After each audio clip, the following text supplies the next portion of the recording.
Hi, everyone. Welcome to this month's History at Home. My name is Corey Stutz, and I will be your presenter. We are going to be talking about the history of the works. So this presentation is going to focus pretty largely on the history of the Scheidler Machine Works, which is the origin of the building that houses the works. And it will catch up to the present day a little bit. So there will be a little bit of a comprehensive history starting from the beginning of the building up to the present day. So if you are familiar with any of the history of the works, if you visited the museum in the past, then likely some of the stuff will look pretty familiar to you. But if you are completely new, then this is going to be a lot of new information for you. So we will go ahead and get started. This gentleman right here is Reinhard Scheidler, and I had mentioned in the beginning that the Scheidler Machine Works is the original reason that the Works building even exists. The building was built in 1881 by this gentleman. He was born in Germany in 1835, I believe, and came to the United States in the 1850s. In 1855, he arrived in Newark and started working in the machining industry. He started working with another man named John McNamara, who was a local business owner. He owned a machine company as well. And the two actually entered into business together. They operated a business for about 10 years before they ended up dissolving that partnership. Scheidler then purchased a location on South First Street and had the building built, which now houses the Works Museum. It was built in 1881 and then officially opened in February of 1882. He actually started working in the building, using it to actually manufacture his products before the building was fully finished. So he used the first floor while the second floor was still being finished up. Here's a picture of the building. This is not from 1881. This is more from around the turn of the century, but it gives you an idea of what the building looks like then, which, to be honest, is still pretty much what the building looks like now. This is the original part of the building, and it is still the only part of the Scheidler Machine Works building that is even still standing. So there were other buildings, as we'll see in a bit, that comprised sort of the entire campus or the facility. But this is the only one that's still standing, and it was the largest of that complex. And it is the one that houses the bulk of the museum nowadays. Of course, we've added some different buildings and some things that weren't there. So there are some new buildings on the site, of course, which you will have seen if you visited. But the bulk of a lot of the activities and things are still housed in this original factory building. You can also see, I'll point out if you can see my cursor here, here it says Scheidler Machine Works, portable and stationary engines and sawmills. And a lot of that wording is still visible. So the view that we're looking at right now, this end right here is facing First Street. And then this road right here it's now been renamed Scheidler, of course, after Reinhard Scheidler and the Scheidler Machine Works. Interesting to note, you can see a streetcar right here. And speaking of that streetcar, Scheidler was a pretty important man for a lot of reasons. He was not only a businessman on a pretty large scale in Newark, which really contributed to the development of downtown Newark, but he had business interests in other things as well.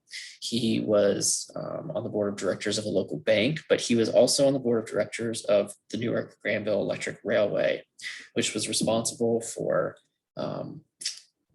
putting in electric streetcars, but even more importantly, they pioneered the interurban system. So you may or may not know, the very first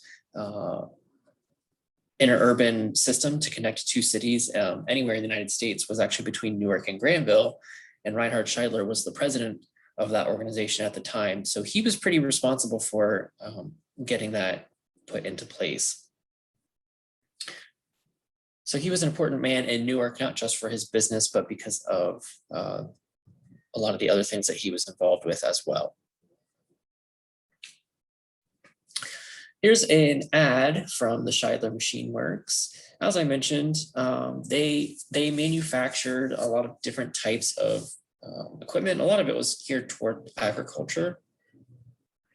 This ad, you can see manufacturer of portable stationary and traction engines, circular sawmills, says inventor of the manufacturer of the celebrated Scheidler bed plates. So there are some surviving pieces of equipment that were manufactured at the Scheidler Machine Works. Speaking of sawmills, the works has a pretty large sawmill that's installed outside, which you can go and visit. It's got its own little sort of shelter around it. And there's also a steam engine that's on display within the recently renovated streetscape and parking lot outside. That steam engine dates to 1902. And it it's housed in its own glass enclosure. So you can always see that, whether the museum's open or not. You can swim by and see that steam engine that was manufactured at the Scheidler Machine Works. So they made a variety of different types of equipment, from steam engines to sawmills to grain separators to all types of different things. But they were definitely most known for their steam engines. And here is an illustration from an ad. This says the Scheidler traction engine. And a traction engine is one type of steam engine that was produced. There were really three main types of steam engines. There were the stationary steam engines, which, as you could imagine, just sit in one spot. Portable steam engines, which is actually the type that's on display in the parking lot at the works. And then traction steam engines, which really, if you think about it, sounds like tractor, because that's a lot of what it is. So the traction steam engines were actually able to propel themselves. So you could pull things with it, or they could move. So they had an extra benefit. The portable steam engines, though, also were on wheels. So if you see ours that's on display, it looks a lot like it could move on its own, but the wheels were just so that you could transport it around. So frequently you might need to take the steam engine out into a field somewhere to power another piece of equipment. So you would be able to do that you would have to pull it somewhere, but it was able to be transported. This illustration gives an idea of what the rest of the works complex looked like. So on the left, you can see the Scheidler Machine Works building, which is the one that's still there, which we saw a picture of earlier. But then to the right, you can see a bit more of what was going on in the factory complex. So on the very right, you can see Scheidler's boiler works. And then there were some other buildings that connected. So there were also blacksmith shops on site. There was a foundry on site. They had woodworking shop, pattern making shop. It really was they could create these things from start to finish. And there was a lot that went into producing this equipment and the machinery as well. It wasn't just, let's order some parts and put them together, but they had to actually manufacture the parts. So they would make wooden patterns that then they would make molds out of, that they would cast the pieces in the foundry. So it really was from start to finish. They were taking the raw materials from the beginning and then coming all the way through to a finished product that then they could ship out and sell. They did repairs on other things that they had created. So it really was an entire, they could do the entire thing from start to finish in that. So a one-stop shop. But you can see this, this whole campus took up about an acre in downtown Newark. This overhead view shows what we call the Sanborn map, which are maps that were created by the Sanborn Fire Insurance Company. So they're pretty comprehensive. Those are available online and they're a great resource. So I use these a lot. So this shows us a view of the factory complex from above. So again, if you see here, if you can track my mouse, this area here is the building that's pre-existing. And you can see a wall here. So that this back part, which is where the glass blowing studio, and then on the second floor, the Land of Legend, this is an addition. So this original part of the building was built around 1881. And then around 10 years later, somewhere around 1890, we don't have the exact year, but this addition was built. So you can see it says ware rooms, first floor, patterns, second floor. So they were making patterns on the second floor. The first floor of the main building, machine shop, And then they had the pattern and wood shop on the second floor. So actually, if you visit the works and go up to the second floor, there's an area with a line shaft and several machines that are hooked up to it. And that gives you a good idea of what it would have been like on that second floor. That is set up to look like a woodworking shop. And that's a lot of what would have been happening on the second floor in that museum. So it gives you a really a good idea of what it would have looked like at the time. But then of course you can see this is a blacksmith shop. We have a foundry over here, boiler shop, timber shop, shed. The office here up on the second floor. Now, of course, that office, there's no indication that there was ever an office there. It's just open space now, but interesting to know where that was. So it almost took up this entire half a block. There are a couple of houses here which are unassociated with the factory complex. Originally, here where it says this number 24, this was an alley that ran through the middle of what's now the works courtyard. And if I overlay this onto a modern view from Google, you can see sort of how it fits. So the main building, of course, is still there, but the footprint has changed a little bit of everything else. You can see the works has added some additional buildings here, which connect the museum building to the administration and gallery building, which is where you enter the museum. Here is where the side dome is now. There was a shed.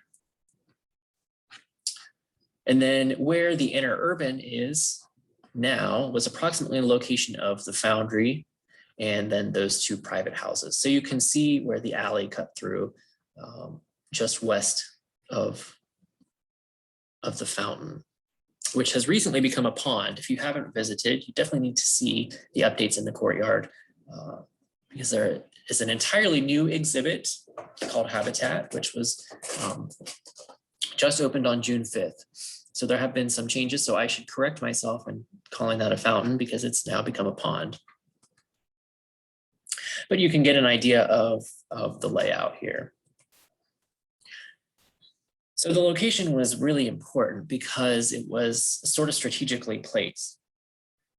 You can see from this overhead view, again, here is where the Scheidler Machine Works building is. And what we're looking at, this big open space right here, sort of in the middle of these railroads, this was the location of the B&O Railroad Passenger Depot.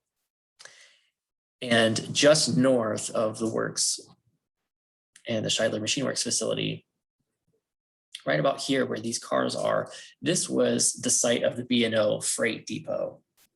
So this location was ideal because it was so close to the railroads. Of course, they would use the railroads to ship items out, also receive the raw materials to create their products. So if you didn't have to then transport your items to the railroad, but you're actually at the railroad, that saves a lot of time and cost of getting that there. So it was really strategically positioned. The factory was also settled right along the Ohio and Erie Canal. So what is now the works parking lot was the canal bed. And this view is slightly east of the works facility of the Scheidler Machine Works.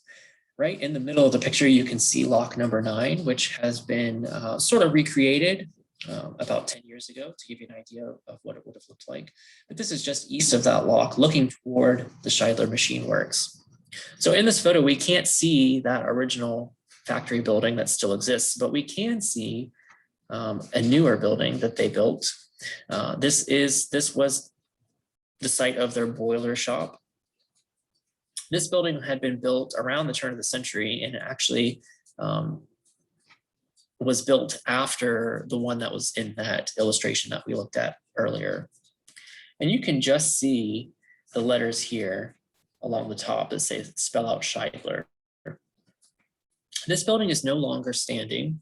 It was torn down, but it is on our current the building that houses our gallery and our gift shop and our administrative offices. All of that is on that site. So that's where the building is, where you enter into the museum now. You can see on the right too, these tracks, these go from over to the B&O Freight Depot. which in this picture, this is just sort of beside the machine works. You can see along the right-hand side, the rail cars that are on the track at the B&O Freight Depot. And again, we're standing on the canal in this picture, which if you were in this location now, you would be standing in the walkway in between the parking lots. So Scheidler was a very successful businessman, operated his business incredibly successfully, but his story unfortunately came to a pretty tragic end. You can see this newspaper, front page of the newspaper, April 29th, 1903. The headline reads, "Reinhard Scheidler met with appalling death this afternoon." And he had built this empire around his machine shop and around his steam engines. And ultimately that was what brought the end of his life. An accident happened in April of 1903, where Scheidler and several other men, some of his workers, were helping him. They had repaired a steam engine. They had repaired the boiler on it. And they were using a piece of wood to use as a lever to start the flywheel. And something within the boiler failed and it ended up exploding. So several men were injured. Nobody was injured extremely seriously except for Reinhard Scheidler. All of the other injuries were pretty recoverable. However, Reinhard Scheidler sustained some pretty severe head injuries, which ultimately he passed away from. He took the brunt of the explosion. The force of the explosion sent the steam engine flying, and this is a sketch of that boiler shop that we looked at that was in the other picture. And it actually sent the steam engine up into the air, where it lodged into the second floor corner of the building. So you can see this sketch is from the Newark Advocate. This was published about 2 days after the page we just looked at. And it explained some of what happened. The explosion sent debris flying all over that part of downtown. There were pieces of the steam engine that were found behind the buildings across the street. But the bulk of the machine was sent hurtling into this building. The building actually wasn't completely demolished because of it, as you might think.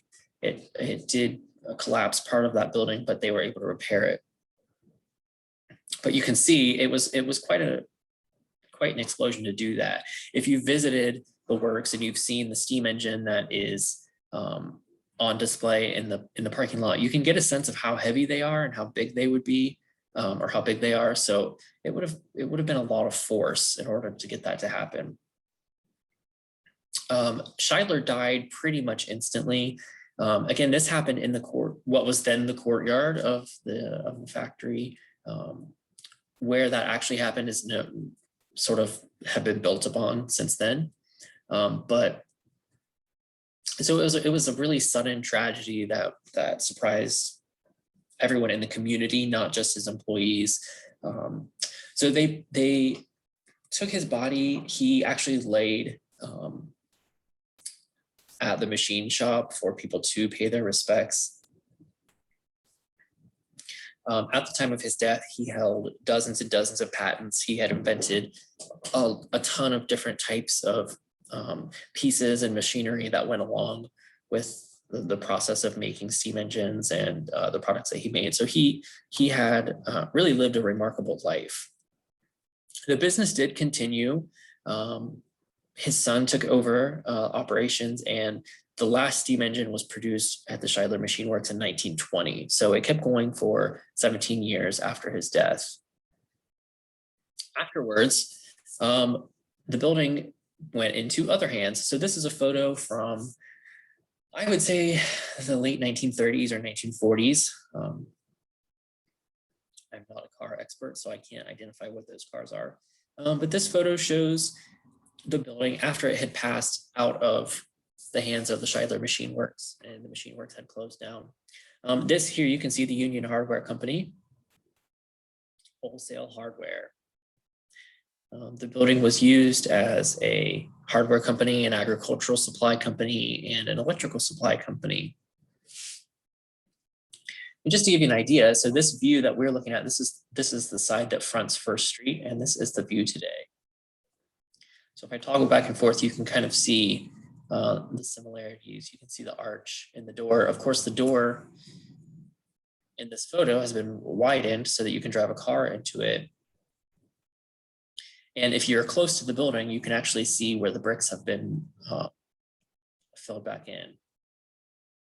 You can see how there was a man door that's been turned into a window. Kind of see the details on the bricks. So for about 70 years, the building was occupied by hardware/electrical supply company. It had a few different names through the years, but that was pretty consistently what it was. A lot of people remember it as being the electrical supply company. Some people remember going in for agricultural supplies. By the 90s, though, the building had kind of gotten a little worse for wear. In the meantime, however, we're going to talk about what was happening in conjunction to that building being occupied by other tenants. So what we're looking at here, this is a picture of Howard Lefevre with some other gentlemen, and you can see B&L Motor Freight. So Howard Lefevre was the founder of the Works Museum, of what we know today as the Works. And in the 1940s, he got his start in the trucking industry. He had actually gone to school for something entirely different. He had a background in architecture. He started working for A&P Grocers and got into their trucking and shipping sort of by accident. And then because of that, he formed his own freight company. So he formed B&L Freight. The company is still around today. However, now it's known as Truck One. They are still located here in Newark.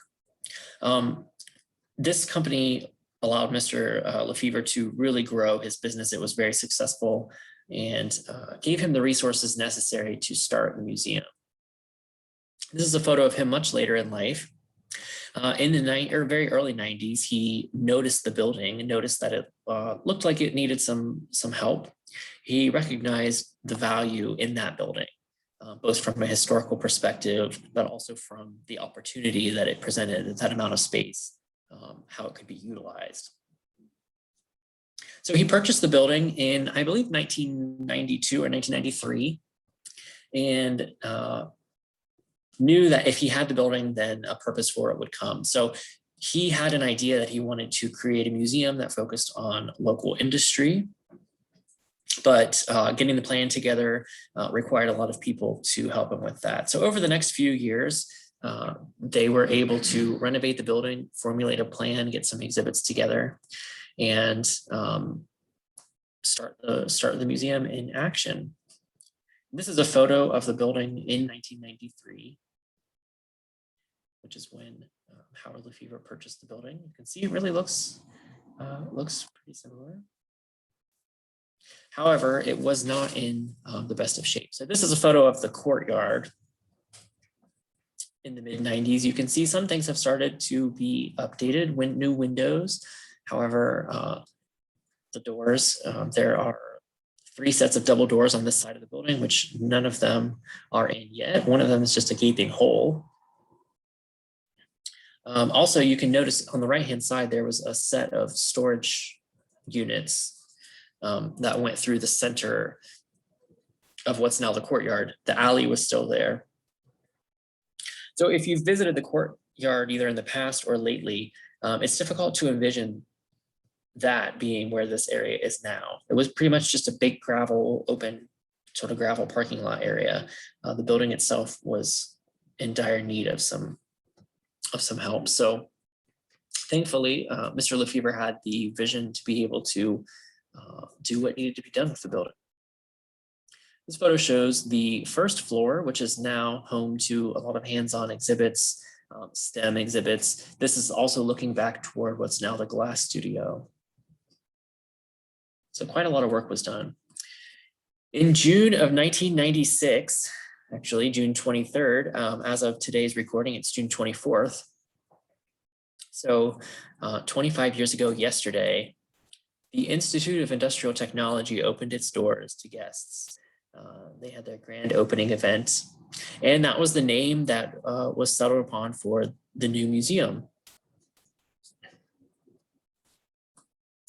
As the years went by, more space was acquired, and this, albeit grainy photo, is showing Howard Lefevre standing in a building that was on 2nd Street and is now part of the Works complex and houses the Works STEM Center.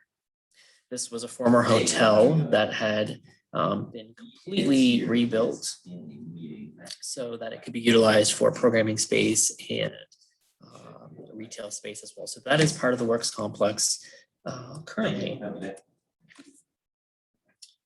In 2003, the Works acquired this interurban rail car, which is still on display. You can visit the Works. You can go inside this interurban car. This was actually, it ran on the Lakeshore Railway, which ran from Sandusky, Ohio, to Detroit, Michigan, and back. So it ran along Lake Erie. After the end of the interurban system, this car had actually been renovated and turned into a private home. So it was lived in by a couple of families for several decades, and then it was acquired and was restored back to how it would have appeared while it was on the interurban. 2003 was the year that the courtyard saw a lot of updates as well. This photo shows the installation of the fountain, which, as I mentioned, is now a pond. This gives you a good sense of what happened. If we think back a couple of photos to what the building looked like at that point in time, you can see a lot of what happened. The red double doors have been added. The building was secured when new windows were added. So quite a lot of things took place.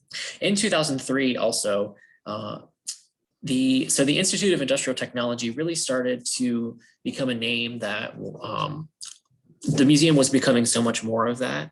That sounded a lot more institutional, even though that's in the title, than what it had become. So the name was changed to The Works.